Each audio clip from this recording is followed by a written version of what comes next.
সুপ্রিয় শিক্ষার্থীরা, সম্মান দ্বিতীয় বর্ষে বাংলার ইতিহাস কোর্সে তোমাদের সবাইকে স্বাগত জানাচ্ছি।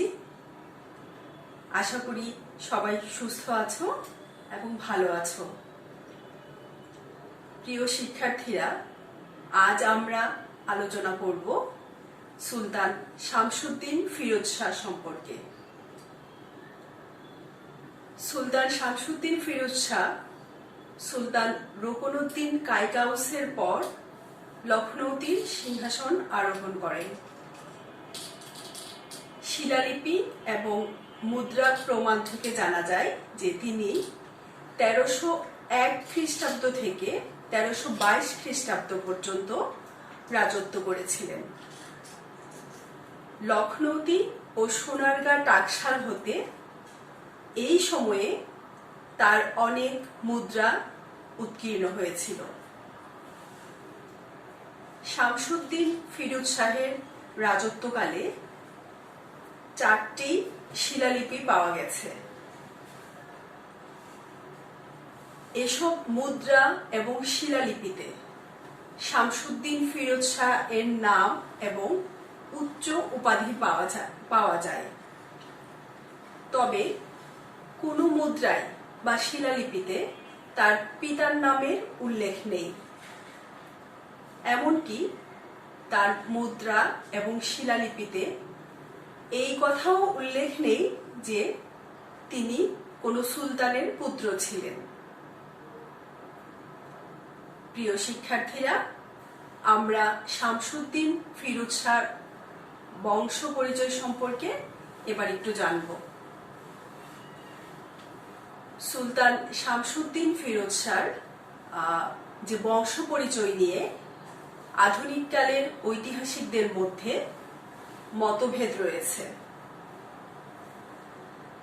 ইবনে বতুতা উল্লেখ করেছিলেন যে সুলতান শামসুদ্দিন ফিরোজ শাহ ছিলেন নাসিরউদ্দিন বুগরা খানের সন্তান,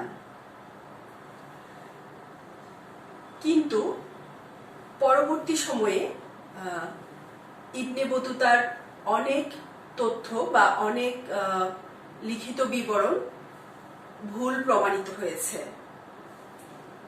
ইবনে বতুতার বর্ণনার উপর বা বক্তব্যের উপর ভিত্তি করে অনেক ঐতিহাসিক মনে করেন যে তিনি নাসিরউদ্দিন বুগরা খানের সন্তান ছিলেন।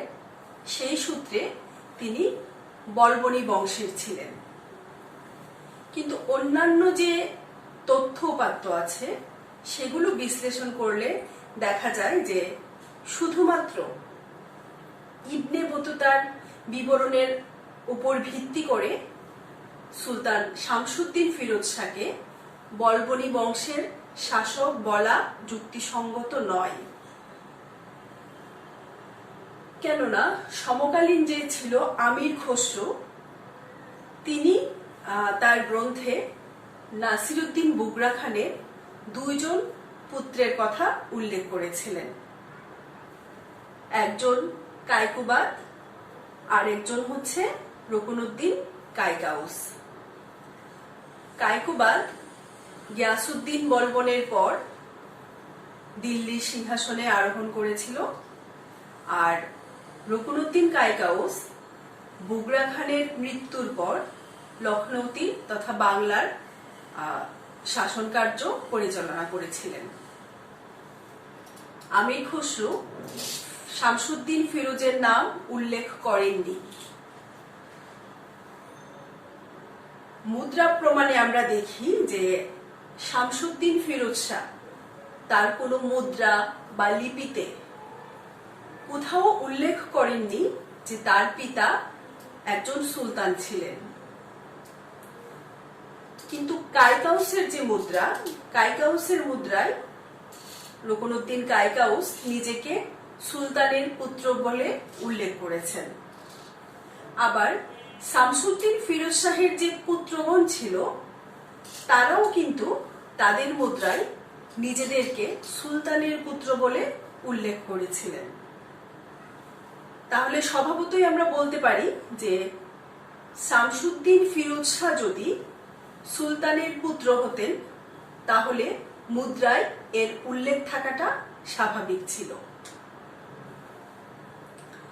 এছাড়া গিয়াসউদ্দিন বলবন পারস্যের রীতি অনুসরণ করে তার যে পৌত্ররা ছিল অর্থাৎ তার যে নাতিরা ছিল তাদের নামকরণ করেছিলেন, যেমন কাইকাউস, কাইকুবাদ। কিন্তু ফিরোজের নাম মানে শামসুদ্দিন ফিরোজের নাম এই রীতির বাইরে ছিল। সে থেকেও আমরা বলতে পারি যে তিনি গিয়াসউদ্দিন বলবনের বংশোদ্ভূত ছিলেন না। আবার দেখা যায় যে 1287 সালে যখন নাসিরউদ্দিন বগুড়া খান বাংলার সিংহাসনে বসেছিলেন, সেই সময়ে তার বয়স ছিল 25 থেকে 26 বছর। কিন্তু শামসুদ্দিন ফিরোজ শাহ যখন 1301 খ্রিস্টাব্দে লখনৌতির সিংহাসনে বসেন, সেই সময়ে তার একাধিক পুত্র শামসুদ্দিন ফিরোজ শাহকে শাসন কার্যে সাহায্য করেছিল। অর্থাৎ শামসুদ্দিন ফিরোজ শাহ যখন সিংহাসনে বসেছিলেন তখন তার একাধিক পুত্ররা প্রাপ্তবয়স্ক ছিল। সেই দিক থেকেও আমরা বলতে পারি যে শামসুদ্দিন ফিরোজ শাহ রুকনউদ্দিন কাইকাউসের ভাই হওয়ার কোনো সম্ভাবনা নেই। সুতরাং তাকে আমরা যে বলবনের বংশোদ্ভূত ছিলেন বলে মেনে নিতে পারি না। প্রিয় শিক্ষার্থীরা, এবার আমরা দেখব যে সুলতান শামসুদ্দিন ফিরোজ শাহের উৎপত্তি কিভাবে হয়েছিল এবং তিনি কিভাবে ক্ষমতা লাভ করেছিলেন। সুলতান শামসুদ্দিন ফিরোজ শাহের উৎপত্তি এবং তার যে ক্ষমতা লাভ সেই সম্পর্কেও সঠিক কিছু জানা যায় না, এবং তার এই সিংহাসন আরোহণ নিয়ে ঐতিহাসিকদের মধ্যে মতভেদ রয়েছে। তবে ঐতিহাসিকরা যে মত দিয়েছেন সেটা পুরোপুরি অনুমান নির্ভর ছিল, অর্থাৎ এর কোনো সত্যতা ছিল না, অর্থাৎ এর পক্ষে কোনো প্রমাণাদি ছিল না, শুধুমাত্র অনুমানের উপর নির্ভর করে ঐতিহাসিকরা এই বিষয়ে মত দিয়েছেন। তবে আমরা জানি যে গিয়াসউদ্দিন বলবন এই লখনৌতি অঞ্চলটা বিজয় করার পরে তিনি যখন তার পুত্র নাসিরউদ্দিন বগুড়া খানকে এই অঞ্চলের শাসনভার অর্পণ করে দিল্লিতে প্রত্যাবর্তন করেছিলেন, সেই সময়ে গিয়াসউদ্দিন বলবন অত্যন্ত দূরদর্শী শাসক ছিলেন এবং তিনি তার পুত্র এই নাসিরউদ্দিন বগুড়া খান সম্পর্কেও সঠিক ধারণা রাখতেন। তার স্বভাব সম্পর্কে তিনি জ্ঞাত ছিলেন, আর এই কারণে গিয়াসউদ্দিন বলবন এই লখনৌতি ত্যাগ করার পূর্বে নাসিরউদ্দিন বগুড়া খানকে তার শাসন কার্যে সহায়তা করার জন্য দুইজন বিশিষ্ট বিচক্ষণ এবং জ্ঞানী ব্যক্তিকে বাংলায় রেখে যান। ইসামির মতে এই দুইজনের নামই ছিল ফিরোজ, বরনি একজনের নাম শামসুদ্দিন বলে উল্লেখ করেছেন, এবং পরবর্তী সময়ে রুকনউদ্দিন কাইকাউসের সময়ে এই দুইজন দুইটি প্রদেশের শাসনকর্তা হিসেবে দায়িত্ব পালন করেছিল। তো অনুমান করা হয়, অর্থাৎ ঐতিহাসিকেরা অনুমান করেন যে বিহারের যিনি শাসনকর্তা ছিলেন ফিরুজ ইতিগিন, খুব সম্ভবত তিনি শামসুদ্দিন ফিরোজ শাহ নাম ধারণ করে রুকনউদ্দিন কাইকাউসের পরে লখনৌতির সিংহাসনে বসেছিলেন। এই সিংহাসনে বসা নিয়েও দুই ধরনের অনুমান ঐতিহাসিকরা করেছেন। এক, যে হয় কাইকাউস অর্থাৎ রুকনউদ্দিন কাইকাউস অপুত্রক অবস্থায় মৃত্যুবরণ করেন এবং পরবর্তীতে কাইকাউসের মৃত্যুর পরে শামসুদ্দিন ফিরোজ শাহ লখনৌতির সিংহাসন অধিকার করেন। ঐতিহাসিকদের আরেকটি অনুমান হচ্ছে যে হয়তোবা রুকনউদ্দিন কাইকাউসকে শামসুদ্দিন ফিরোজ শাহ অপসারিত করে নিজে ক্ষমতাটা দখল করেছিলেন। তবে প্রিয় শিক্ষার্থীরা, আমাদেরকে মনে রাখতে হবে এই দুটো সিদ্ধান্তই কিন্তু অনুমান নির্ভর। এই সম্পর্কে কোনো তথ্য প্রমাণাদি আমাদের হাতে নেই। প্রিয় শিক্ষার্থীরা, এবার আমরা জানব যে সুলতান শামসুদ্দিন ফিরোজ শাহের রাজ্য বিস্তার সম্পর্কে। জানা যায় যে বখতিয়ার খলজির পর শামসুদ্দিন ফিরোজের সময় বাংলাদেশে মুসলিম রাজ্য সর্বাধিক বিস্তার লাভ করেছিল। ইতিপূর্বে বাংলার যে মুসলিম রাজ্য সেটা বিহার, উত্তর পশ্চিম বাংলা এবং দক্ষিণ পশ্চিম বাংলার লখনৌ পর্যন্ত সীমাবদ্ধ ছিল। রুকনউদ্দিন কাইকাউসের সময় হতে রাজ্য বিস্তারের চেষ্টা শুরু হয়েছিল এবং হুগলি জেলার সাতগাঁও অঞ্চলে রাজ্য বিস্তার আরম্ভ হয়। রুকনউদ্দিন কাইকাউসের সময় বঙ্গ অঞ্চলে তিনি কিছুটা সাফল্য অর্জন করেছিলেন। আমরা পূর্ববর্তী ক্লাসে জেনেছিলাম যে রুকনউদ্দিন কাইকাউস বঙ্গ অঞ্চলের কিছুটা অংশ নিজের অধিকারে আনেন এবং সেখানকার খাজানা হতে তিনি মুদ্রা উৎকীর্ণ করেছিলেন। তো যাই হোক, শামসুদ্দিন ফিরোজের সময় বঙ্গ এবং সাতগাঁও সম্পূর্ণভাবে মুসলিম সাম্রাজ্যভুক্ত হয়েছিল। ফিরোজের সময় সোনারগাঁও অঞ্চলটা স্থায়ীভাবে মুসলিম সাম্রাজ্যভুক্ত হয় এবং এই সোনারগাঁও টাকশাল হতে 1301 খ্রিস্টাব্দ থেকে মুদ্রা জারি হয়েছিল।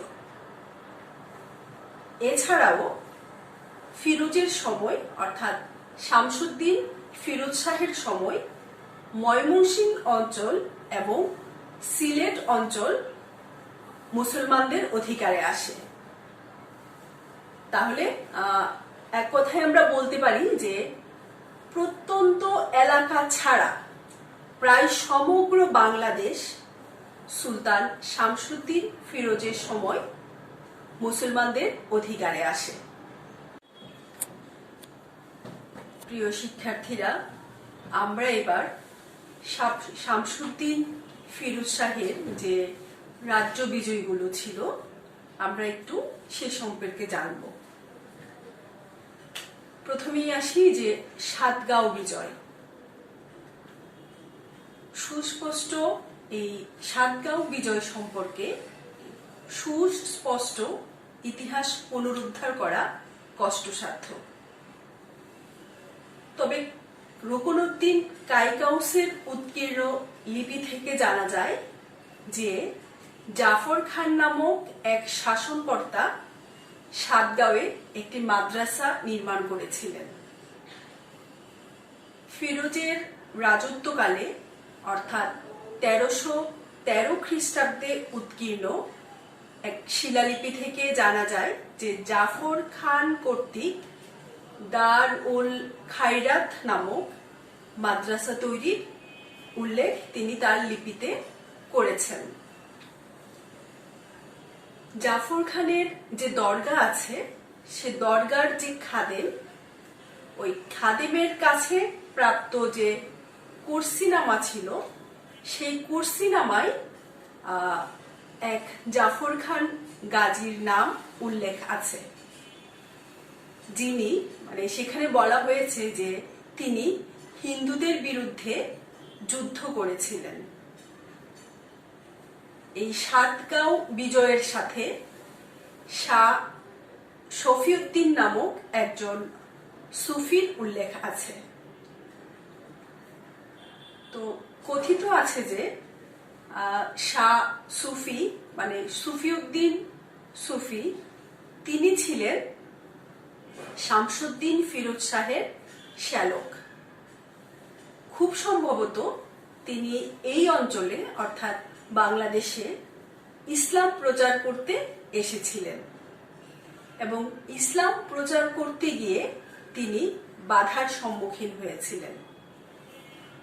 ফলে তিনি হিন্দুদের সাথে সংঘর্ষে জড়িয়ে পড়েন এবং তিনি সুলতানের শরণাপন্ন হন।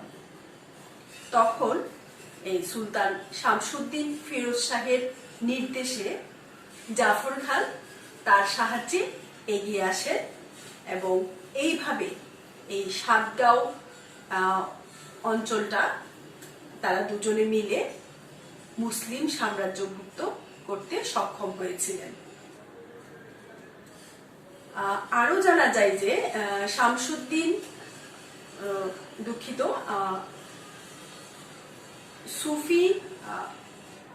সুফিউদ্দিন তিনি এই যে অঞ্চলটা ছিল পাণ্ডব যে হুগলিতে যে পাণ্ডব রাজারা ছিল এই পাণ্ডব রাজাদের বিরুদ্ধেও তিনি যুদ্ধ করেছিলেন এবং সেই যুদ্ধেও তিনি সুলতানের সাহায্য প্রার্থনা করেছিলেন। এই যে সূত্রগুলো এই সূত্রগুলোকে যদি আমরা একত্রিত করি তাহলে আমরা এই কথা বলতে পারি বা এই সিদ্ধান্তে আসতে পারি যে সম্ভবত 1298 খ্রিস্টাব্দে সর্বপ্রথম সাতগাঁও অঞ্চলে মুসলিম বিজয় শুরু হয়েছিল।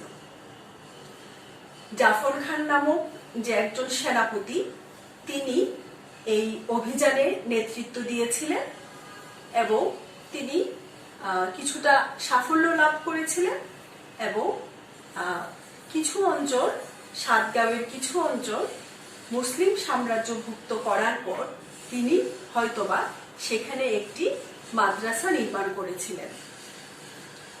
এই তথ্য আমরা পেয়েছিলাম রুকনুদ্দিন কাইকাউসের শিলালিপি থেকে এবং পরবর্তীতে শামসুদ্দিন ফিরোজ শাহের যে শিলালিপি সেখান থেকে আমরা দেখতে পাই যে 1313 খ্রিস্টাব্দে জাফর খান কর্তৃক একদম মাদ্রাসার নাম উল্লেখ করে সেই লিপিতে আমরা এই তথ্যটা পেয়েছি।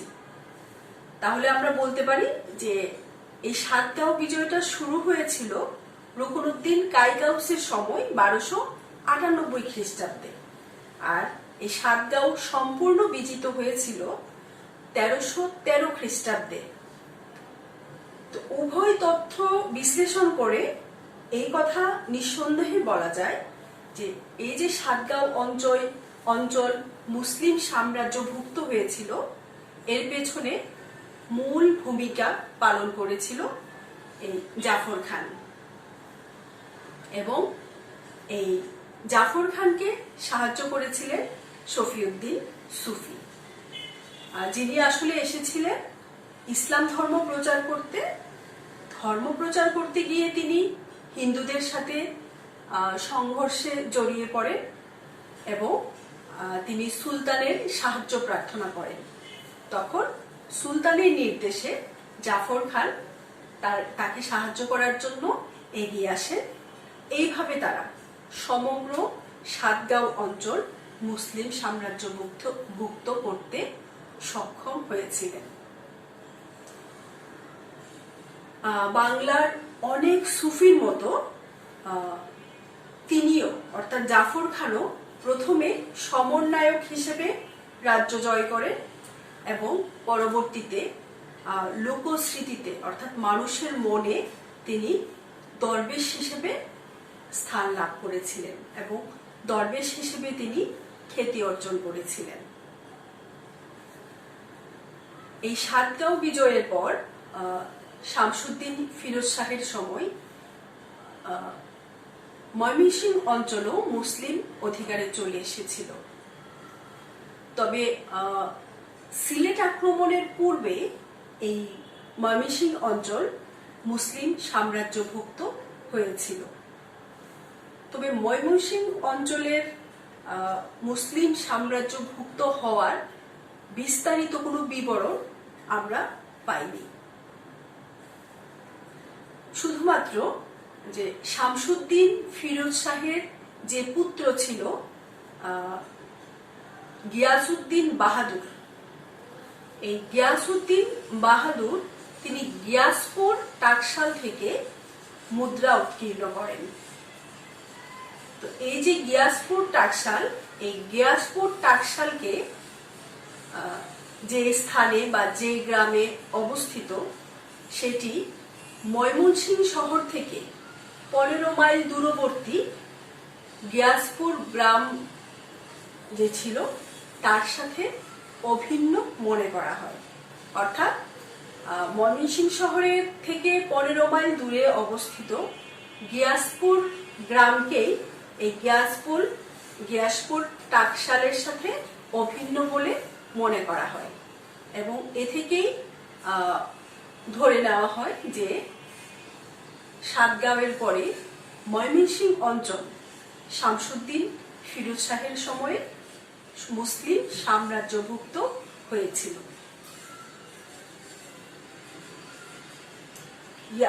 গিয়াসউদ্দিন ফিরোজ শাহের সময়ে শামসুদ্দিন ফিরোজ শাহের সময়ে সিলেট অঞ্চল মুসলমানদের অধিকারে আসে। হযরত শাহজালালের দরগায় প্রাপ্ত যে শিলালিপি, সেই শিলালিপি থেকে আমরা জানতে পারি যে 1303 খ্রিস্টাব্দে সিলেট অঞ্চল বিজিত হয় এবং এই সিলেট অঞ্চল বিজয় নিয়ে যে লোককাহিনী আছে, সেই লোককাহিনী হতে সিলেট বিজয়ের যে কারণ জানা যায় সেটি ছিল এইরকম যে ওই সময়ে সিলেট অঞ্চলের এক গভীর জঙ্গলে বুরহানুদ্দিন নামক একজন মুসলিম বসবাস করত। বুরহানুদ্দিনের একটা পুত্র সন্তান হয় এবং তিনি তখন এই যে পুত্রের আকিকা দেওয়ার জন্য জঙ্গলে তিনি একটি গরু জবাই করেন। একটা চিল সেই গরুর এক টুকরা মাংস নিয়ে উড়ে গিয়ে এক মন্দিরে নিক্ষেপ করে। তো যে মন্দিরে এই গরুর মাংসটা পড়েছিল সেই মন্দির ছিল রাজা গৌরগোবিন্দের। তখন রাজা গৌরগোবিন্দ ওই বুরহানুদ্দিনকে শাস্তি দেন। পরবর্তী সময়ে বুরহানুদ্দিন তার অত্যাচার থেকে বাঁচার জন্য তিনি সুলতানের শরণাপন্ন হন। তখন সুলতান শামসুদ্দিন ফিরোজ শাহ তার যে সেনাপতি ছিল সিকান্দর গাজী, তাকে তিনি প্রেরণ করেন রাজা গৌরগোবিন্দকে শাস্তি দেওয়ার জন্য। কিন্তু সিকান্দর গাজী 2 বার আক্রমণ করেও রাজা গৌরগোবিন্দকে পরাস্ত করতে সক্ষম হননি। এই সময়ে তুরস্ক থেকে হযরত শাহজালাল রাদিয়াল্লাহু আনহু এবং তার 313 জন শিষ্য সহ বাংলাদেশে আসেন। এই অঞ্চলে ইসলাম প্রচার করতে আসেন। তখন তিনি সুলতানের পরামর্শে তিনি সিকান্দর গাজীর সাথে যোগ দেন এবং সিলেট অঞ্চল মুসলিম সাম্রাজ্যভুক্ত করতে সক্ষম হয়েছিলেন। সেই যুদ্ধে হযরত শাহজালালের যে শিষ্য ছিল সৈয়দ নাসিরউদ্দিন, সেই সৈয়দ নাসিরউদ্দিন তিনি সেনাপতির দায়িত্ব পালন করেন এবং গৌরগোবিন্দের সাথে যুদ্ধে গৌরগোবিন্দ হেরে যায় বা পরাজিত হয় এবং গৌরগোবিন্দ পালিয়ে গভীর জঙ্গলে গিয়ে আশ্রয় নিতে বাধ্য হয়।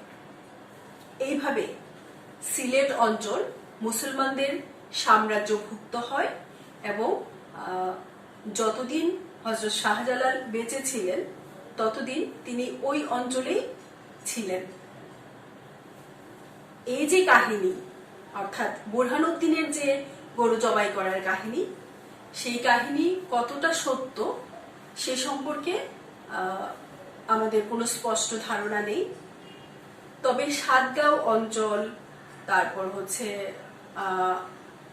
বাংলার আরো বিভিন্ন অঞ্চল যখন মুসলিম সাম্রাজ্যভুক্ত হয়েছিল তখন সেই সব অঞ্চলেও এই রকম লোককাহিনী প্রচলিত ছিল। তো এই যে কাহিনীগুলো, সেই কাহিনীগুলো তাহলে আমরা বলতে পারি যে বাংলার বিভিন্ন এলাকায় মুসলমান বিজয়ের সাথে যে এইরকম এই লোককাহিনীগুলোর অবতারণা করা বহুল প্রচলিত ছিল। তাহলে আমরা দেখলাম যে শামসুদ্দিন ফিরোজ শাহের সময় সাতগাঁও বিজয় সম্পন্ন হয়, ময়মনসিংহ অঞ্চল তার অধিকারে আসে এবং সিলেটের বিস্তীর্ণ এলাকা মুসলিম সাম্রাজ্যভুক্ত হয়েছিল। শামসুদ্দিন ফিরোজ শাহের যে শাসন কার্য, সেই শাসন কার্য পরিচালনা করার ক্ষেত্রে শামসুদ্দিন ফিরোজ শাহের যে পুত্ররা ছিল তারা তার পিতাকে সাহায্য করতেন। শামসুদ্দিন ফিরোজ শাহের 3 জন পুত্র ছিল, জালালউদ্দিন মাহমুদ, গিয়াসউদ্দিন বাহাদুর এবং শিহাবউদ্দিন।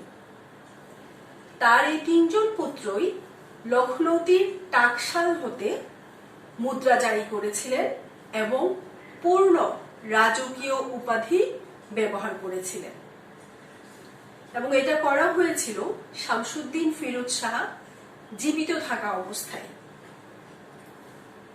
এই থেকে অনেক ঐতিহাসিক মনে করেন যে শামসুদ্দিন ফিরোজ শাহের পুত্রগণ তার পিতার বিরুদ্ধে বিদ্রোহী হয়েছিল। বিদ্রোহী হয়ে তারা স্বাধীনভাবে ওই রাজকীয় উপাধি ব্যবহার করে এবং পিতা জীবিত থাকা অবস্থায় তারা নিজ নামে মুদ্রা জারি করে। কিন্তু এই মতের বিপক্ষে বলা যায় যে যদি শামসুদ্দিন ফিরোজ শাহের পুত্ররা বিদ্রোহী হতো তাহলে আভ্যন্তরীণ গোলযোগ দেখা দিত, আর সেই ক্ষেত্রে শামসুদ্দিন ফিরোজ শাহের সময়ে বাংলার মুসলিম রাজ্যের যে বিস্তৃতি, এই বিস্তৃতি কোনোভাবেই সম্ভব হতো না।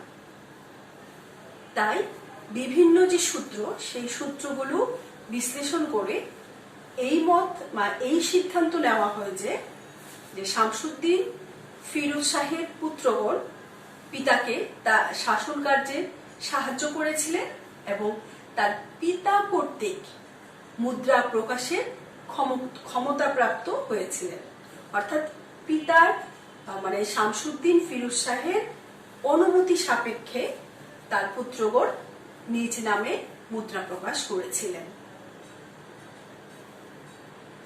শামসুদ্দিন ফিরোজ শাহের সময়ে আমরা জানতে পারি যে ইসলাম প্রচার অনেক বৃদ্ধি পেয়েছিল। সাতগাঁও এবং সিলেট বিজয়ে 2 জন সুফির নাম জড়িত ছিল, জাফর খান এবং হযরত শাহজালাল। এবং শামসুদ্দিন ফিরোজ শাহ খুব জনপ্রিয় শাসক ছিলেন। মালদহ জেলার যে প্রান্ডুয়া ছিল এবং হুগলি জেলার পান্ডুয়া, এই 2টি শহরের নাম পরিবর্তন করে ফিরোজাবাদ নামকরণ করা হয়েছিল। কিন্তু শামসুদ্দিন ফিরোজ শাহের সমসাময়িক কোনো ইতিহাস গ্রন্থ পাওয়া যায়নি বা পরবর্তী যুগেও ইতিহাস এবং তার সম্বন্ধে কোনো গ্রন্থে বিশেষ কিছু উল্লেখ নেই। তার সময়কার ইতিহাস পুনর্গঠনে আমরা শুধুমাত্র মুদ্রা এবং লিপি প্রমাণের উপর নির্ভরশীল। ফলে তার রাজত্বকাল সম্পর্কে আমাদের জ্ঞান অত্যন্ত সীমিত। অর্থাৎ সমসাময়িক কোনো ইতিহাস গ্রন্থ না থাকায় এবং পরবর্তীতেও যে ইতিহাস গ্রন্থগুলো লিখিত হয়েছিল সেখানেও শামসুদ্দিন ফিরোজ শাহ সম্পর্কে বিস্তারিত কিছু না থাকায় আমরা আসলে তার যে শাসন ব্যবস্থা সেই সম্পর্কে খুব বেশি কিছু জানতে পারি না। কারণ তার সম্পর্কে জানার একমাত্র উৎস হচ্ছে মুদ্রা এবং লিপি। এই কারণে আসলে বিস্তারিতভাবে আমরা তেমন কিছু জানতে পারি না। তবে এই কথা আমরা নিঃসন্দেহে বলতে পারি যে বাংলার মুসলিম রাজ্য বিস্তারে এবং মুসলিম রাজ্যের সুপ্রতিষ্ঠায় তার শামসুদ্দিন ফিরোজ শাহের বিশেষ ভূমিকা ছিল।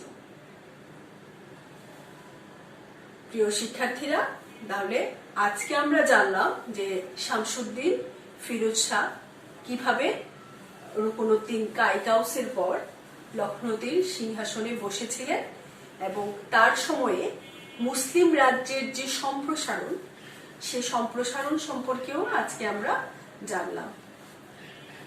পরবর্তী ক্লাসে তোমাদের সাথে আবার দেখা হবে। সেই পর্যন্ত তোমরা ভালো থেকো, নিরাপদে থেকো, সুস্থ থেকো।